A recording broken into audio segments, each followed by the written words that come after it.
Незабываемый отдых на туристической базе «Башкирская деревня». Мы организуем и проведем вашу свадьбу, юбилей в одном из самых живописных уголков республики – Юмагузинском водохранилище. Туристическая база «Башкирская деревня». Мы не оставим вас равнодушными. О, как красиво, смотри, да, Зет? Прекрасно. Заборчик-то какой. О, вы не перестаете восхищаться чудесами нашей природы, в которых оживают легенды и предания? Вы готовы посетить эти прекрасные места нашей республики самостоятельно? Или же все-таки с командой следопыта? Так вот, друзья, я вам рекомендую это делать вместе с нами. Почему? Потому что мы не только покажем эти места, но и расскажем, как их посещать безопасно для жизни. Здравствуйте! Сегодня мы находимся в прекраснейшем нашем, красивейшем уголке нашей республики, в Кугарчинском районе. У створа водохранилища под названием Юмагузинское. Плотина буквально от нас метров, наверное, 300-400. А это база отдыха хорошего друга нашей передачи Юлбарисова Марса Хабибуловича. Ну, для меня он, конечно, Марс, потому что мы дружим уже очень давно. Буквально 10 лет назад здесь еще ничего не было. Здесь он только начинал заливать фундаменты и уже как построил. Вот он, по-моему, сам и несется. О! Кто? Салам, Марс. Приветствую. Как жив-здоров? Ничего, все хорошо, как доехали. Отлично. Вот привез тебе наших зрителей, слушай. Только начал рассказывать, я говорю, в 2010 году здесь еще пока ничего не было, а чего уже отстроил. Марс Юлбарисов, председатель благотворительного фонда имени Кинзи Арсланова, директор ООО «Туристическая фирма Юлбарс». В 2010 году мы начали строительство, в 2013 закончили. Марс, вот ты же у нас президент фонда Кинзи Арсланова, да. Благотворительного фонда. И в то же время ты являешься директором этой базы под названием Башкирская деревня. Именно Башкирская деревня. Поэтому такие срубы красивые стоят, такие да? срубы стоят из экологически чистых пород леса. Здорово. Речка рядом я вижу, да? Речка, да, рядом. Парит прямо, да? Да, вот она, дымка такая. Слушай, там утки жили зимой. Живут? Утки живут. Великолепно. В общем, друзья, приезжайте. Я думаю, что вы будете довольны. Тем более, что вы можете приехать не одни. Сколько человек вмещает? Сразу? Летом 200 человек вмещается. 200 одновременно? Одновременно. Все могут поспать? Все могут поспать. Условия? Условия все есть, ресторан есть, питание есть. 200 человек летом. Постели белоснежные? Конечно. Душ, ванна, туалет? Все есть, баня. Сауна? Ну, ты молодец, слушай. Ну ладно, это все хорошо, это все прекрасно. Туристические маршруты обозначь, пожалуйста, нашим зрителям. Куда ты отсюда возишь людей? На чем возишь? Туристические маршруты. В летнее время ездим по Юмагузинскому водохранилищу на катерах. Есть маршрут на Нугушское водохранилище. Есть маршрут на Мурадымовское ущелье. В зимнее время маршруты лежат на снегоходах. Это Верхнебеккузино, Старосубхангулово. Это в Бурзя? Бурзя. Сколько километров? 100 километров по водохранилищу. У нас на снегоходах? На снегоходах. Великолепно. У нас там есть комплекс, гостиница Старосубхангулово. Вот у нас маршрут. Позовешь туда как-нибудь? Обязательно. Покажем зрителям Конечно, нашим покажем. Старосубхангуловскую фазенду, да? Да. Хорошо. А мы сегодня куда выезжаем? Ты нас позвал для чего? Я, Булат, тебя пригласил, чтобы обозначить именно этот маршрут по Юмагузинскому водохранилищу. Так. Вот, на снегоходах. Угу. Вот, в зимний период. Угу. Это значит от Верхнебеккузина до Скалы Вождей. Так. Это километров 40. Это примерно, километров где-то 40. Да? Следующий маршрут лежит от Старосубхангулова с гостиницы и до Скалы Вождей. Сюда уже? Сюда уже, ага. в сторону Верхней будет. И это создает единый маршрут на снегоходах. Это 5-6 часов. Отлично, отлично. Друзья, таким образом, мы по заданию Марса Юлбарисова мы сегодня обозначаем маршрут, по которому он будет обеспечивать доставку туристов, в том числе и вас, уважаемые телезрители, по маршруту деревня Верхний Бекузино. Бекузино, Старосубхангулова. Старосубхангулова. Вперед, друзья!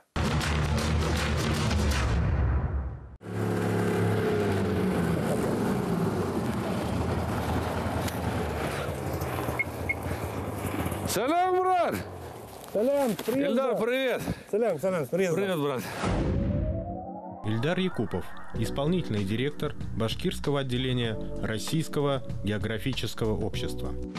Сегодня ты нам назначил встречу именно здесь. Почему, Ильдар? Это скала вождей. Маркс, Энгельс и Ленин. Ленин, видите его, да? Огромная, монументальная такая живопись. Правда, Маркс, Энгельс уже не видно, почти не видно. Только Ленин это практически остался. А кто это вот нарисовал? Булат Рахимов вместе со своей женой Татьяной. Они, по-моему, по заданию райкома тогда еще в 1979 году поручили нарисовать наших вождей. Они выбрали эту скалу, очень прекрасное место. Ну и уже вот с тех пор вот Ленин живее всех живых. А я слышал другую историю, друзья, что якобы Булату и Татьяне надо было заканчивать художественный факультет, и они взяли себе дипломные работы. Все-таки политический момент. Меньше, чем оценку 5, им вряд ли кто-нибудь поставил бы. Я еще хотел бы добавить, Булат, что в этом месте отменная рыбалка. Рыбы какого величины? Или сейчас опять будешь синяки сажать? А? Да нет, Сколько можно поймать? Ну покажи, покажи, чтобы знали Я зрители. покажу, глаза вот такие были. Руки связаны, да? руки связаны. Ну что, скалу вождей мы посмотрели, Ильдар. Дальше куда? Дальше у нас по маршруту Мойнакташ. Мойнакташ. Да, вот он сейчас прямо за поворотом. По-другому чертов палец, друзья. Поехали?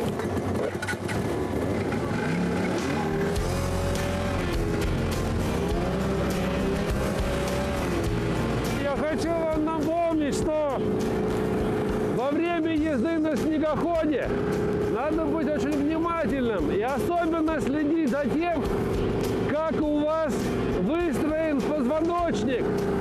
То есть прямо вот так сидеть ни в коем случае нельзя. Надо позу иметь эмбриона, то есть загнутый позвоночник, понимаете? Потому что бывает кочка большая, может подкинуть, и тогда у вас будет просто компрессионный перелом позвоночника.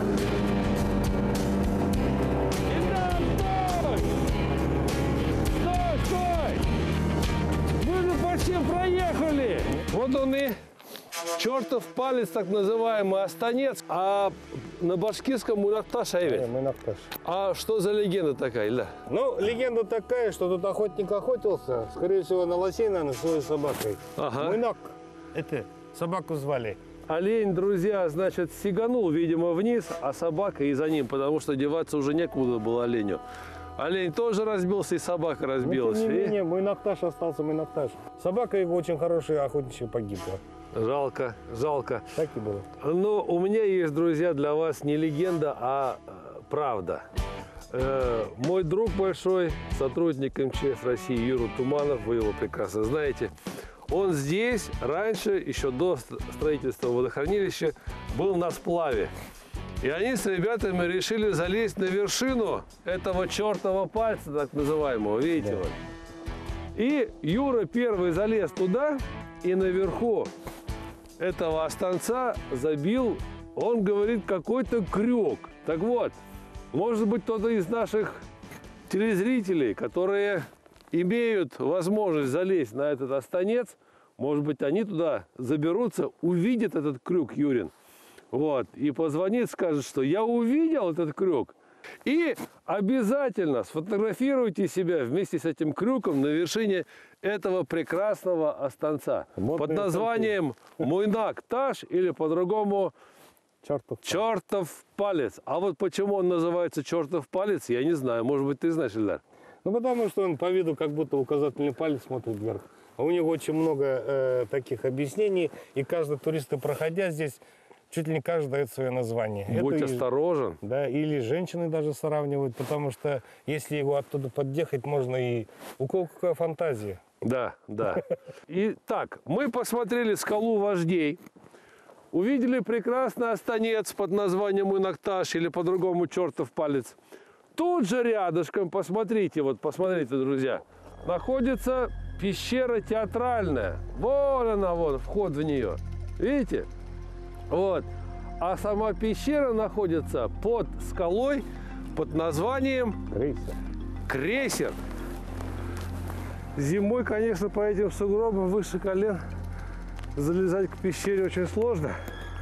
Но мы должны это сделать, чтобы заинтересовать вас, друзья, чтобы вы сами приехали и посмотрели пещеру.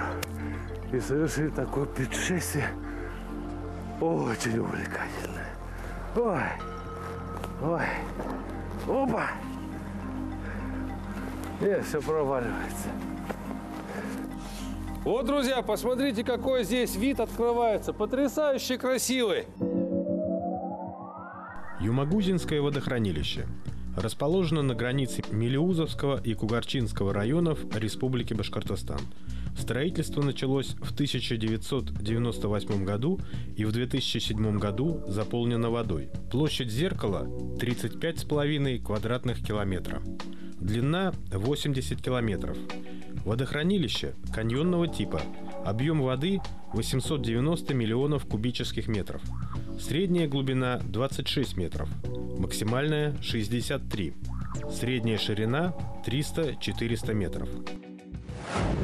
Рядом Муйнакташ, свод пещеры театральной, высокий. Сколько здесь метров? 10, наверное, да? Да, будет местами.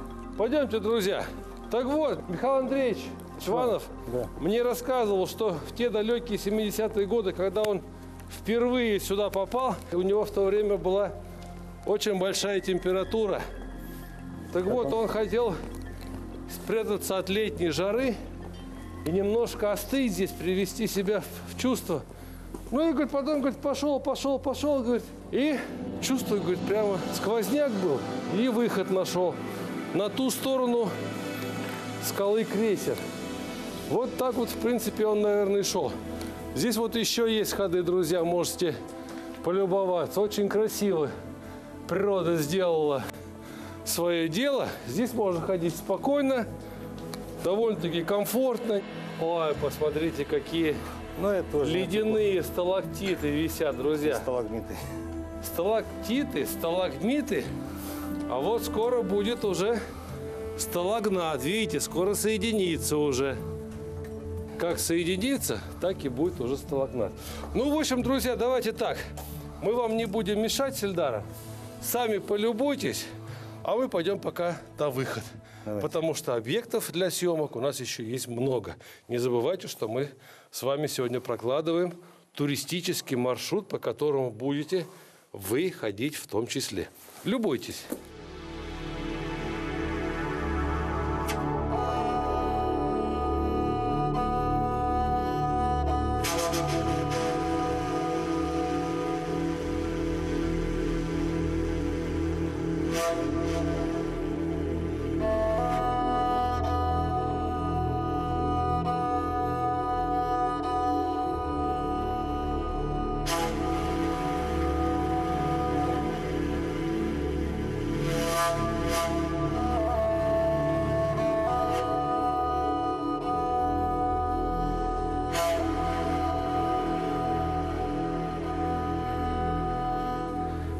Вот, друзья, посмотрите, здесь довольно-таки рыхлое песчаное такое дно этой реки, которая здесь текла. И вот на этом песчаном дне стоят вот такие маленькие сталактиты. А вот смотрите, один из них упал, и на дне вон песчаник. Видите, вот он, вот его место было. Вот он стоял так, а потом малейшее дуновение, когда он уже расслаб, он упал, к сожалению. Вот, очень красиво. Это еще стоит. И сверху вон капает вода, он еще вырастет побольше.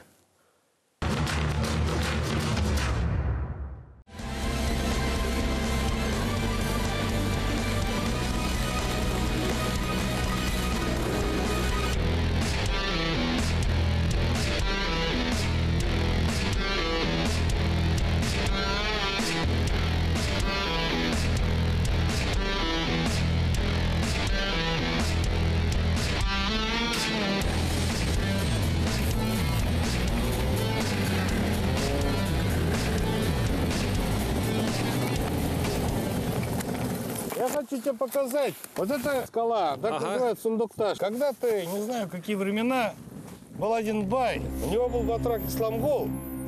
Я не знаю, чем он у него проштрафился, но он сказал его запороть. Забить плетьми. Бай, Исламголу сказал, залезешь на этот камень, сыграешь на курае, возможно, я тебя прощу. Исламгол делать нечего. Залез туда, сыграл на курае, на этом камне. На вершину. Да, вот маленький камушек в виде сундука. И поэтому Сундукташ его название. И потом еще одно название появилось. Исламгол Курай Уняганташ.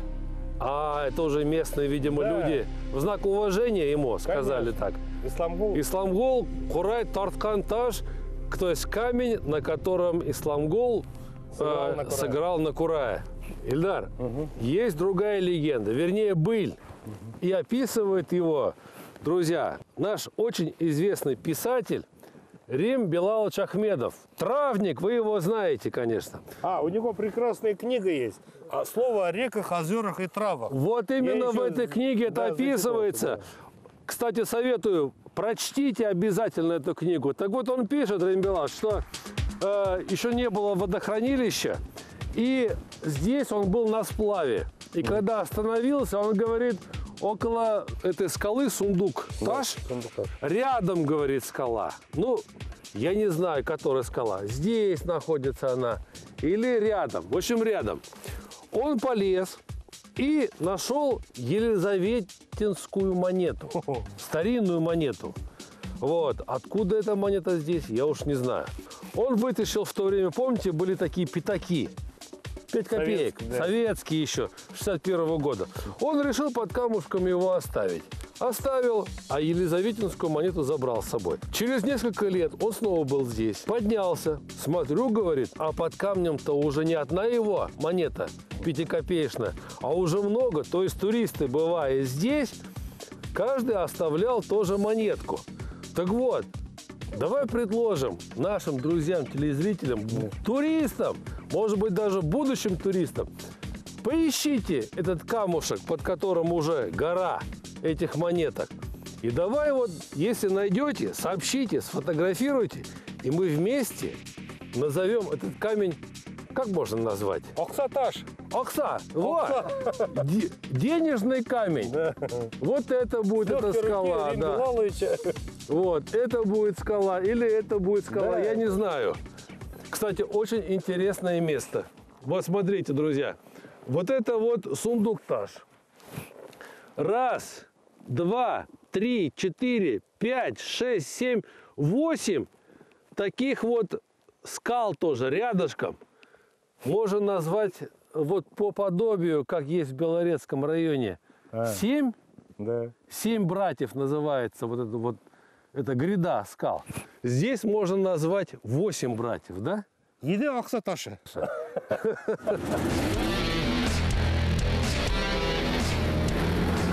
Сейчас воды гораздо меньше. Уровень воды упал метров, наверное, на 10. Поэтому место практически неузнаваемо. Вот.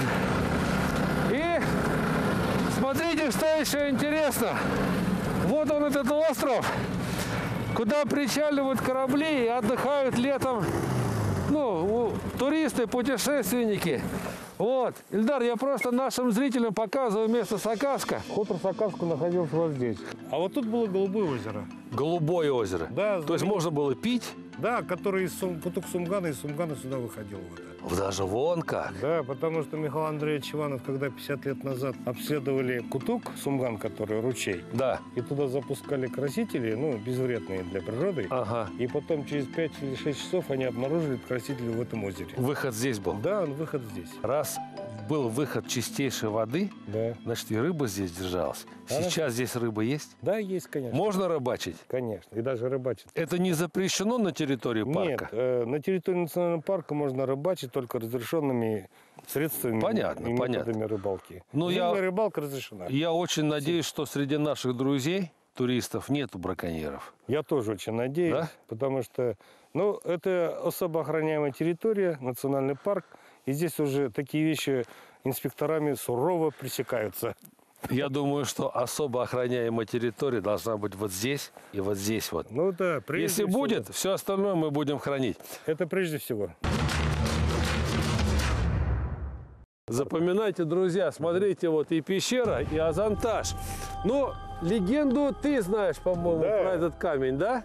Река была основной транспортной артерией, и все основные потоки были отсюда, с Белорецкого, Терлянского, Овзянского завода. Чугун плавили. Да, и оттуда Железо. лес, валили, плоты делали, и весной раз в году сплавляли все это здесь. Ага.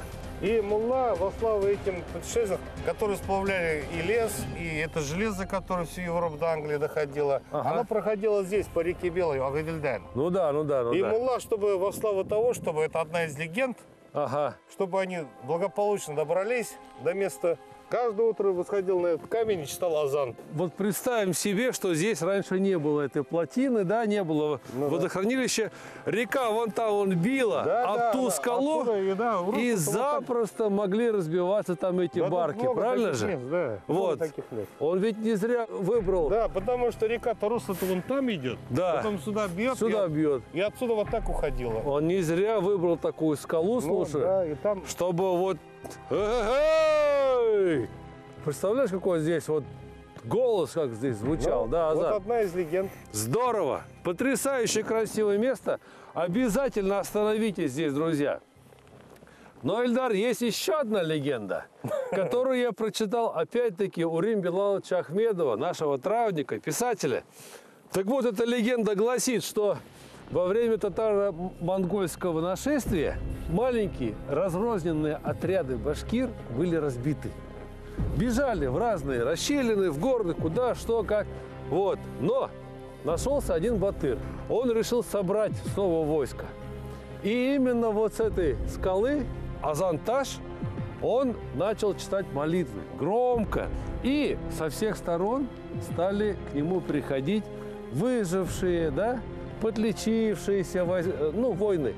Он собрал войско и пошел на чужеземца, разбил его и прогнал их с этих вот мест. И поэтому скалу назвали Азантаж.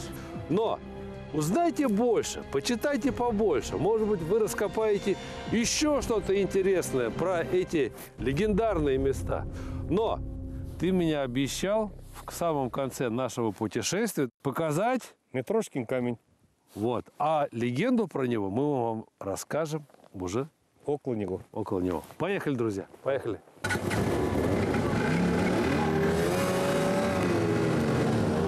По преданию, по легендам, был очень знаменитый лоцман Митрошка, который пообещал, что без всякого, без ничего я проведу барки, груженные там дважды там чугуном, железом. Но он все провел без всякого по всей реке, она очень большая, там много шиверов, там много перекатов, много опасных мест. Ага. А тут он что-то расслабился, опустился, говорят, в пляс, и на этом камне барки у него разбились.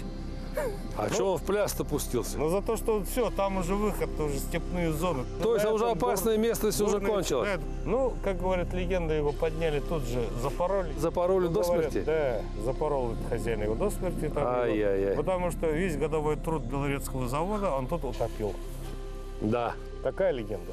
Ну что ж, друзья, вот вы в это путешествие услышали, ну, немного, но несколько легенд, да, про эти чудесные края. Вот. Мы вам показали те достопримечательности, которые вы можете сами посмотреть здесь. Также путешествуя на снегоходах. Кстати, вы зададите вопрос, да, а где нам взять снегоходы? У кого их нет, пожалуйста, доезжаете до плотины. Там есть база отдыха, называется Башкирская она деревня. Башкирская деревня. Хотите такие, какие хочешь. Там можно переночевать, и сауна, и баня, великолепная столовая. Вот. Вообще можно здесь пожить. И не только попутешествовать, но и порыбачить. О, смотрите, вон рыбаки возвращаются. Видите, вот, полной груженой рыбы. Здесь есть трофейные экземпляры тоже. Одним словом, друзья, путешествуйте, путешествуйте. Дорогу осилит идущий. Проведи незабываемый отдых на туристической базе «Башкирская деревня». Мы организуем и проведем вашу свадьбу, юбилей в одном из самых живописных уголков республики – Юмагузинском водохранилище. Туристическая база «Башкирская деревня». Мы не оставим вас равнодушными.